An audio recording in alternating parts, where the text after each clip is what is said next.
Terus.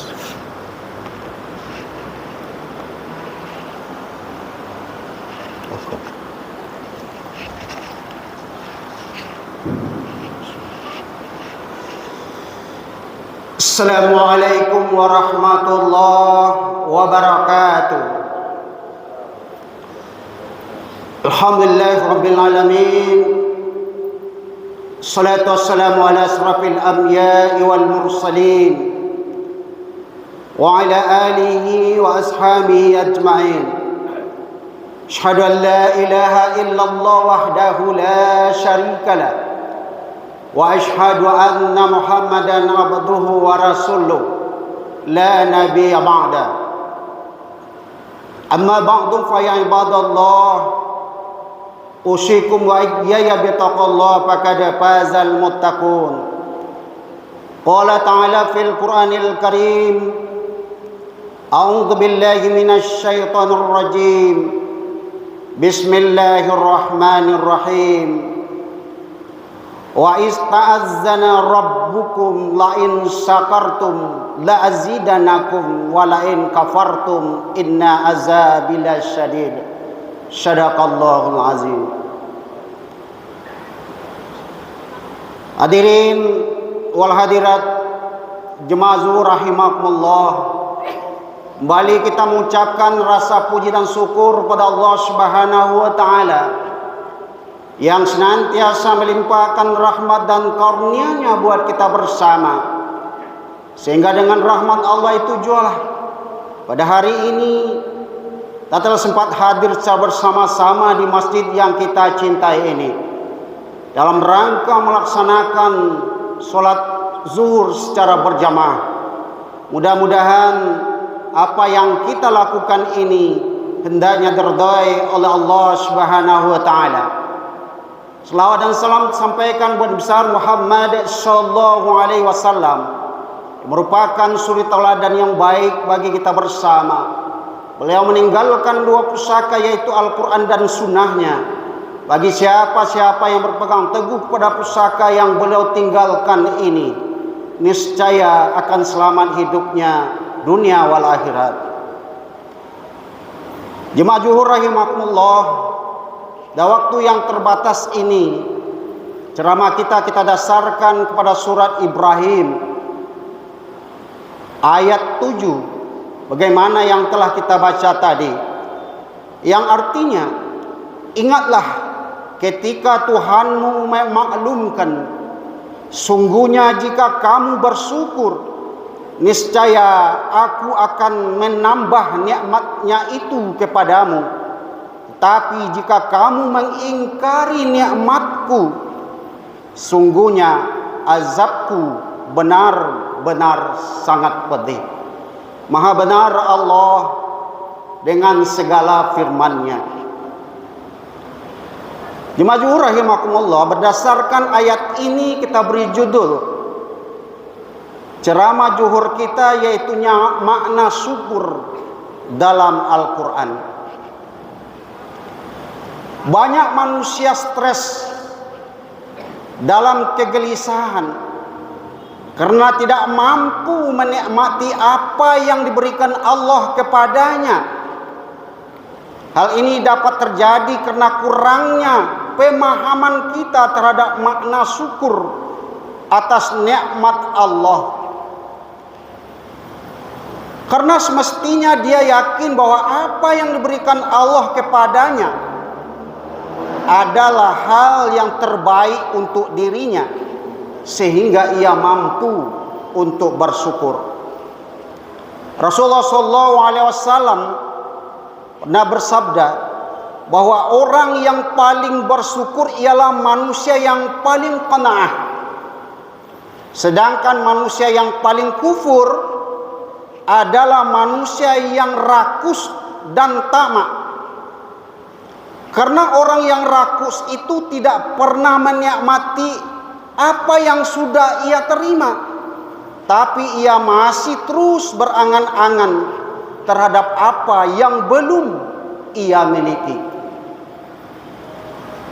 Jemaah zuhur rahimakumullah, Imam Ali radhiyallahu anhu mengatakan orang yang qanaah adalah orang yang kaya, sedangkan yang rakus atau tamak adalah sebenarnya orang fakir atau miskin.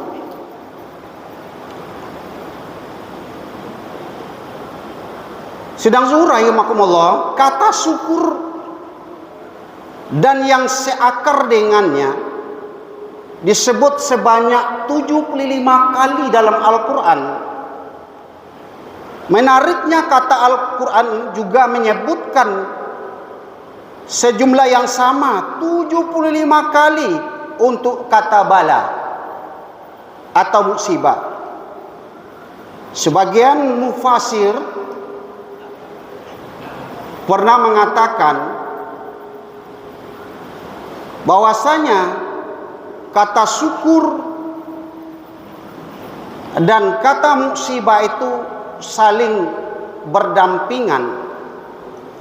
Tentu hal ini mengindikasikan bahwa Allah Subhanahu wa taala ingin mengatakan bahwa adanya musibah itu karena kurangnya bersyukur kepada Allah Subhanahu wa taala.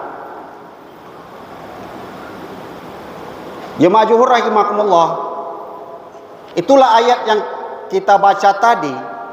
Allah mengumumkan kepada kita bahwa jika kita bersyukur atas nikmat-nikmat yang Allah berikan, yang kita terima, maka Allah menambah nikmat di atas. Tambahnya nikmat yang dimaksud di sini bisa saja berbentuk zahir seperti bertambahnya harta kita, dan juga bisa berbentuk batin, misalnya ketentraman hati, kebahagiaan keluarga, kekhusyukan kita dalam sholat. Adapun nikmat yang nanti akan kita terima di akhirat kelak.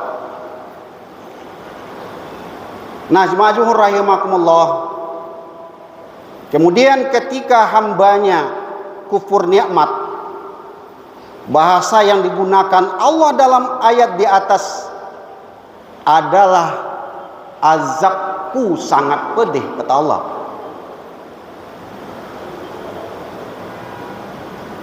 Jadi kalau nantinya seseorang mendapatkan azab, itu adalah hasil dari apa yang dia lakukan sendiri, bukan karena Allah.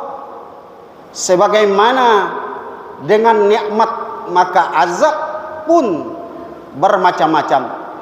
Bisa saja bentuknya adalah berbentuk siksaan, atau dengan bencana, dan juga dalam bentuk-bentuk lainnya.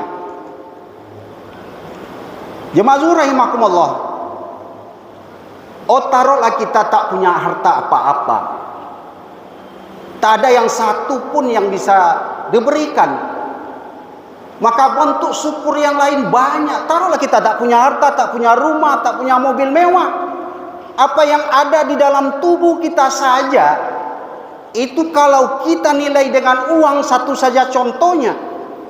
Pernah diceritakan oleh salah seorang mantan menteri BUMN, Pak Dahlan Iskan. Beliau pernah mengganti selaput darah ini sepanjang hanya 50 cm. Beliau tanya kepada seorang dokter, berapa biaya mengganti selaput darah yang panjangnya hanya 50 cm? Maka dokter itu menjawab 500 juta rupiah. Berarti dalam 1 meter kita harus bayar 1 miliar rupiah. Jemaah zuhur rahimakumullah, berapa panjangnya selaput darah yang ada dalam tubuh kita? Kalau tadi saya lihat di Google, katanya sepanjang 100.000 kilo.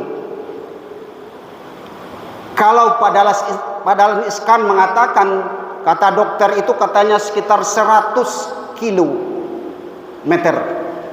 Nah, taruh 100 kilometer saja, kalau kita kalikan dengan 100 miliar, sudah berapa triliun uang yang yang kita butuhkan, yang dititip Allah hanya untuk selaput darah yang KW. Itu hanya KW, Bapak, bukan ori. Coba bayangkan berapa nilainya kalau ori yang ada dalam tubuh kita yang merupakan madain Allah Subhanahu wa ta'ala. Itu baru satu, belum organ-organ tubuh kita yang lain. Makanya dalam Al-Quran, ayat dalam surat Ar-Rahman, Allah berpesan kepada kita.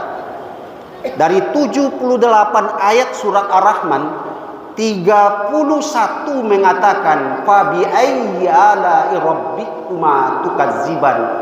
Maka nikmat Allah yang mana lagi yang engkau dustakan? Bapak dan Ibu sidang zuhur rahimakumullah, mari sama-sama kita camkan apalagi alasan kita untuk tidak bersyukur pada Allah Subhanahu wa taala. Banyak maaf. Billahi taufiq wal hidayah. Wassalamualaikum warahmatullahi wabarakatuh.